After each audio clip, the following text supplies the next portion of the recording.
On the 9th day of August 1965, I issued this proclamation of Singapore.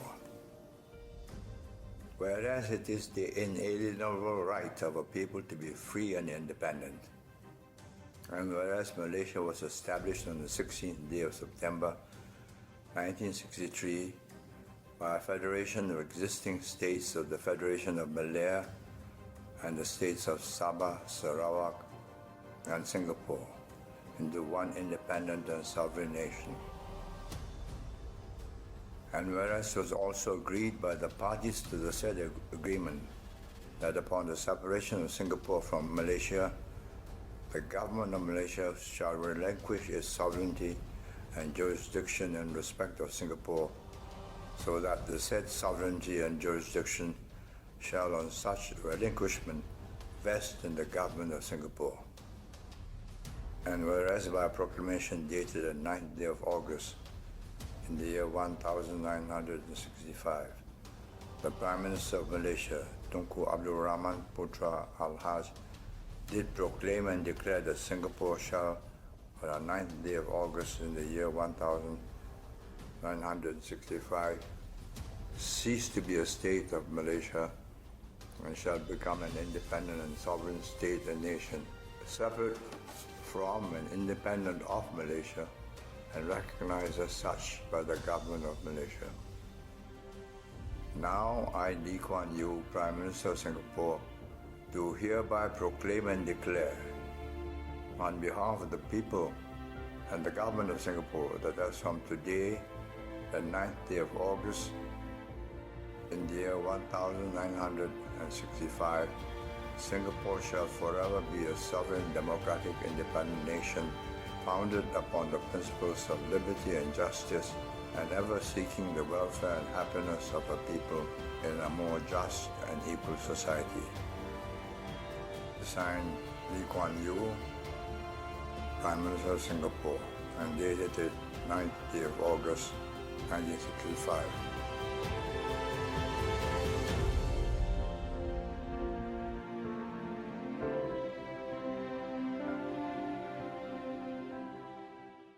Singapore is celebrating its 60th year of independence. What have changed and what's there ahead looking forward? There are two significant changes. One economic and the other racial. The economic growth in the past 60 years since independence has been impressive and is recognized worldwide.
Less known but no less conspicuous is the change in the identity of the city-state. What used to be identified as a Chinese-majority city has become more multicultural, cosmopolitan, diverse, and inclusive, i.e., less Chinese. There's a significant increase in non-Chinese among the residents of Singapore. The most conspicuous of these are the Indians.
They now form around 9% of Singapore residential population and still growing. Singapore now ranks 4th among the world's cities in terms of number of Indian residents, with 600k plus of them. Guess the top 5 non-Indian cities in the world with the highest Indian population. Toronto. Yes, it's at number 3 with over 700,000 Indians. Dubai on the list? Yes, Dubai is actually at number 1 with over 2 million Indian population. That was a bit obvious. Is Hong Kong there? No, it's not on the list. How about New York? Yes, New York is at number 2 with over 710,000 Indian population. Is London there? Yes, London is at number 5 with 520,000 Indians. Only number 4 left now. Okay, can you give me some hints? Number 4 is a city and a country both. Oh, Singapore. Yes, Singapore is at number 4 with 650,000 Indians. They are talking about Singapore turning brown, the world's future being brown. Listen to this podcast between two Indians in Singapore.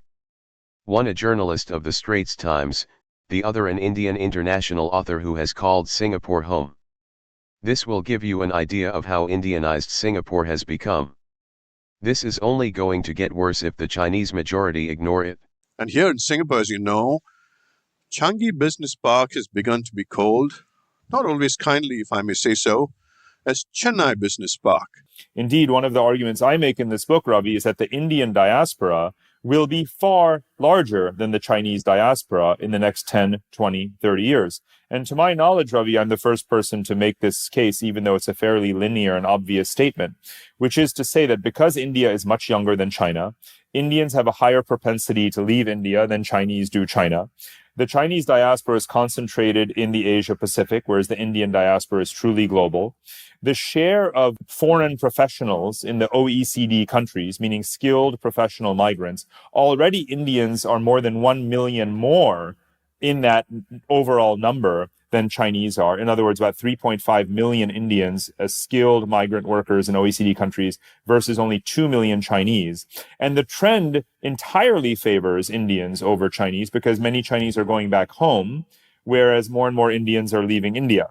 And that has a lot to do with politics, of course, and geopolitics, no less. Because, of course, there is a growing suspicion of China and Chinese nationals around the world, whereas Indians are welcome everywhere and tend to be able to speak English, to assimilate, and have studied IT and medicine, which are the two areas of the largest labor shortages in the Western world. So you can fully expect, as I title this chapter in the book, the future is brown. The future will be very, very, very brown, Ravi. And I suppose it's almost a humorous thing coming from me because I live that story of being an Indian immigrant. I've moved around the world, but I see basically myself everywhere because it's my parents' generation and it's myself and it's my own children and everyone who is like us, which is literally 1 billion plus people. More Indians will be coming the way of Singapore. Huge number of them have lost favor in the West and are being driven out, especially from the English-speaking Five Eyes nations of US, UK, Canada, Australia, and NZ. But specifically, if we talk about Indians, what is the impact? So basically, the new immigration restriction in Canada and Australia and other countries are likely to have a significant impact on Indians and people of Indian origin, who make up a large population of migrant workforce and student population in these particular countries. India has been one of the top source of TFWs and international students in Canada, a country with nearly 3 million residents of Indian origin. In 2023 alone, around 26,495 Indian workers reportedly entered Canada through the Temporary Foreign Worker Program. And the reduction in the intake of low-wage TFWs will definitely impact Indian workers, and many of whom rely on these opportunities for their livelihood. Moreover, the cap on new international student visa in Canada has already led to a noticeable decline in the number of Indian students that are arriving in the country. Reports suggest that this cap, along with increased financial requirements for study permit, is discouraging potential Indian students from applying.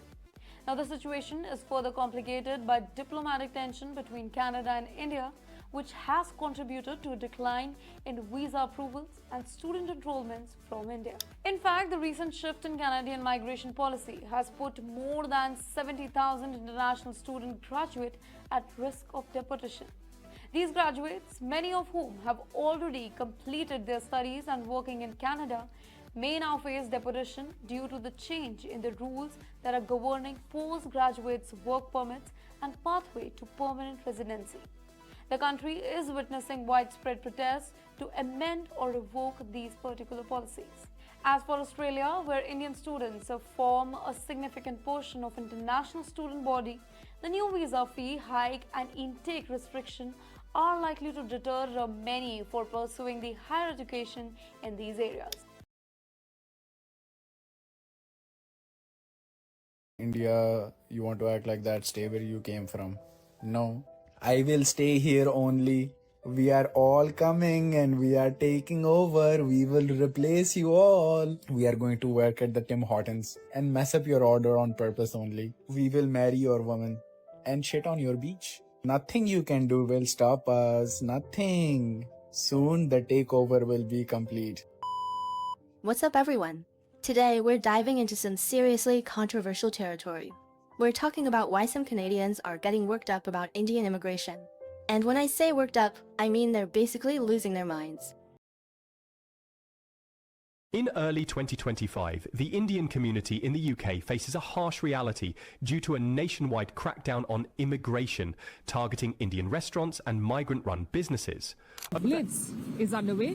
The government is cracking down on illegal immigrants. There are widespread raids and arrests at warehouses, car washes, vape shops and restaurants. In fact, the immigrant enforcement there, they raided 828 premises, including an Indian restaurant. What does this mean for the country and the immigrants there?